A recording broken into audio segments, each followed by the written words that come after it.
Capítulo 2. Contrasían de oro y plata cuando había, para adornar las casas reales. En todas las casas reales tenían hechos jardines y huertos, donde el Inca se recreaba. Plantaban de ellos todos los árboles hermosos y vistosos, posturas de flores y plantas olorosas, y hermosas que en el reino había, a cuya semejanza contrasían de oro y plata muchos árboles y otras matas menores, al natural con sus hojas, flores y frutas, unas que empezaban a brotar, otras a medio sazonar, otras del todo perfeccionadas en su tamaño. Entre estas y otras grandezas hacían maizales, contrahechos al natural con sus hojas, mazorcas y cañas, con sus raíces y flor. Y los cabellos que echa la mazorca eran de oro, y todo lo demás de plata, soldado lo uno con lo otro. Y la misma diferencia hacían en las demás plantas, que la flor o cualquier otra que amarilleaba, la contrahacían de oro y lo demás de plata. También había animales chicos y grandes, contrahechos y vaciados de oro y plata, como eran conejos, ratones, lagartijas, culebras, mariposas, zorras, gatos monteses, que domésticos no los tuvieron. Había pájaros de todas suertes, unos puestos por los árboles, como que cantaban, otros como que estaban volando y chupando la miel de las flores. Había venados y gamos, leones y tigres, y todos los demás animales y aves en la tierra se criaban, cada cosa puesta en su lugar, como mejor contrahiciese a lo natural. En muchas casas o en todas tenían baños con grandes tinajones de oro y plata que se lavaban, y caños de plata y oro, por los cuales venía el agua a los tinajones, y donde había fuentes de agua caliente natural. También tenían baños, hechos de gran majestad y riqueza. Entre otras grandezas, tenían montones y rimeros de rajas de leña, contrahechos al natural, de oro y plata, como que estuviesen de depósito para gastar en el servicio de las casas. La mayor parte de estas riquezas hundieron los indios luego que vieron los españoles deseosos de oro y plata, y de tal manera las escondieron, que nunca más ha aparecido ni se espera que aparezca, si no es que se hallen acaso, porque se entiende que los indios que hoy viven no saben los sitios donde quedaron aquellos tesoros, y que sus padres y abuelos no quisieron dejarles noticia de ellos, porque las cosas que habían sido dedicadas para el servicio de sus reyes no querían que sirviesen a otros. Todo lo que hemos dicho del tesoro y riqueza de los incas lo refieren generalmente todos los historiadores del Perú, encareciéndolas cada uno conforme a la relación que de ellas tuvo, y los que más a la larga lo escriben San Pedro de Cieza de León, capítulo 21 y 37, 41, 44 y 94, sin otros muchos lugares de su historia, y el contador general Agustín de Zárate, libro primero, capítulo 14, donde dice estas palabras: tenía en gran estima el oro, porque de ello hacía el rey, y sus principales, sus vasijas para su servicio, y de ello hacían joyas para su atavio y lo ofrecían en los templos, y atraía al rey un tablón en que se sentaba de oro de 10 y 6 quilates, que valió un buen oro más que 25,000 ducados, que es el de don Francisco Pizarro, escogió por su joya al tiempo de la conquista, porque conforme a su capitulación le habían de dar una joya que él escogiese, fuera de la cuenta común. Al tiempo que le nació un hijo, el primero mandó hacer guanicaba, una maroma de oro tan gruesa, según hay muchos indios vivos que lo dicen, que, asidos a ella más de 200 indios, orejones no le levantaban muy fácilmente, y en memoria de esta tan señalada joya, llamaron al hijo Huasca, que en su lengua quiere decir soga, con el sobrenombre de Inga, que era de todos los reyes, como los emperadores romanos se llamaban Augustos. Esto ha traído aquí, por desarraigar, una opinión que comúnmente se ha tenido en Castilla, entre la gente que no tiene práctica en las cosas de las Indias, de que los indios no tenían en nada el oro ni conocían su valor.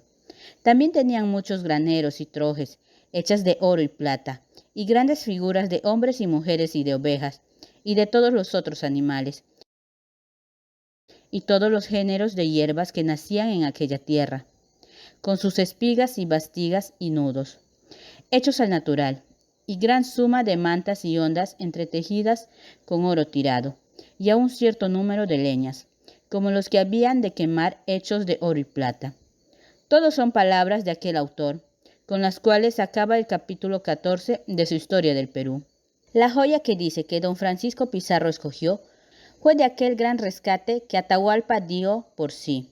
y Pizarro, como general, podía, según ley militar, tomar del montón la joya que quisiese, y aunque había otras de más precio como tinajas y tinajones, como aquellas porque era singular y era asiento del rey, que sobre aquel tablón le ponía la silla, como pronosticando que el rey de España se había de sentar en ella. De la maroma de oro diremos en la vida de Huayna Cápac, último de los incas, que fue una cosa increíble. Lo de Pedro de Cieza escribe de la gran riqueza del Perú, y que lo demás de ella escondieron los indios, es lo que se sigue.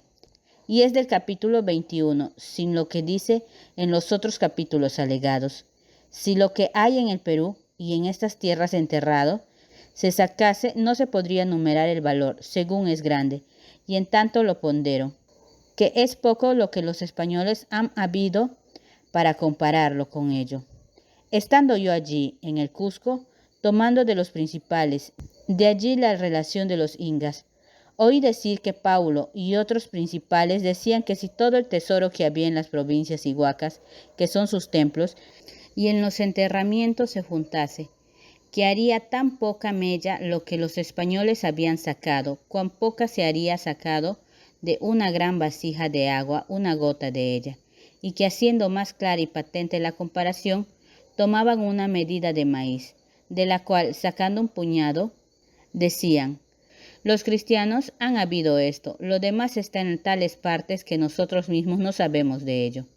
Así que grandes son los tesoros que en estas partes están perdidos, y lo que ha habido, si los españoles no lo hubieran habido, ciertamente todo ello o lo más estuviera ofrecido al diablo y a sus templos y sepulturas, donde enterraban sus difuntos, porque estos indios no lo quieren ni lo buscan para otra cosa, pues no pagan sueldo con ello a la gente de guerra, ni mercan ciudades ni reinos, ni quieren más que enjaezarse con ellos siendo vivos.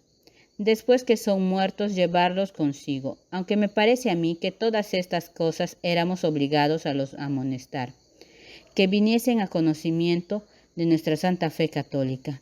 sin pretender solamente henchir las bolsas, etc. Todo esto es de Pedro de Cieza, del capítulo 21, sacado de la letra sucesivamente. El inca que llama Paulo se decía Paullo,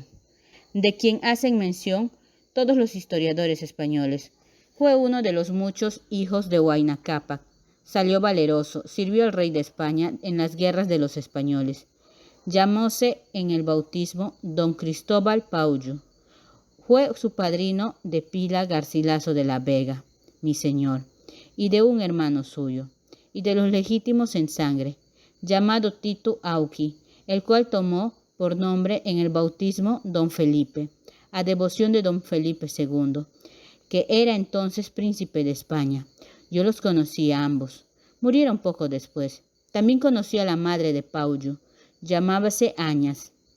Lo que Francisco López de Gamora escribe en su Historia de la riqueza de aquellos reyes es lo que se sigue, sacado a la letra del capítulo 121. Todo el servicio de su casa, mesa y cocina era de oro y de plata, y cuando menos de plata y cobre, por más recio. Tenía en su recámara estatuas huecas de oro, que parecían gigantes, y las figuras al propio tamaño, de cuántos animales, aves y árboles y hierbas produce la tierra, y de cuántos peces cría la mar, y aguas de sus reinos. Tenía asimismo sogas, costales, cestas y trojes de oro y plata, rimeros de palos de oro, que pareciese leña rajada para quemar. En fin, no había cosa en su tierra que no la tuviese de oro contrahecha, y aún dicen que tenían los incas un vergel, en una isla cerca de Puna, donde se iban a holgar cuando querían mar, que tenía la hortaliza, los árboles y flores de oro y plata, invención y grandeza hasta entonces nunca vista. Allende de todo esto tenía infinitísima cantidad de oro y plata para labrar en el Cusco, que se perdió por la muerte de Huáscar, que los indios lo escondieron, viendo que los españoles se lo tomaban y enviaban a España. Muchos lo han buscado después acá y no lo hallan, etc. Hasta aquí es de Francisco López de Gomora, y el vergel que dice que los reyes incas tenían cerca de Puna. Lo tenían en cada casa de todas las reales que había en el reino, con toda la demás riqueza que de ella escribe, sino que como los españoles no vieron otro vergel en pie, sino aquel que estaba por donde ellos entraron en aquel reino, no pudieron dar relación de otro, porque luego que ellos entraron, lo descompusieron los indios y escondieron la riqueza donde nunca más ha aparecido. Como lo dice el mismo autor y todos los otros historiadores,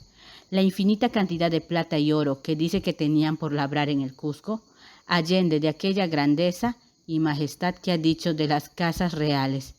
era lo que sobraba del ornato de ellas, que no teniendo en qué ocupar, lo tenían amontonado. No se hace esto duro de creer a lo que después acá han visto traer de mi tierra tanto oro y plata como se ha traído, pues solo en el año de 1595, en espacio de 8 meses, en 3 partidas, entraron por la barra de Sanlúcar 35 millones de plata y oro.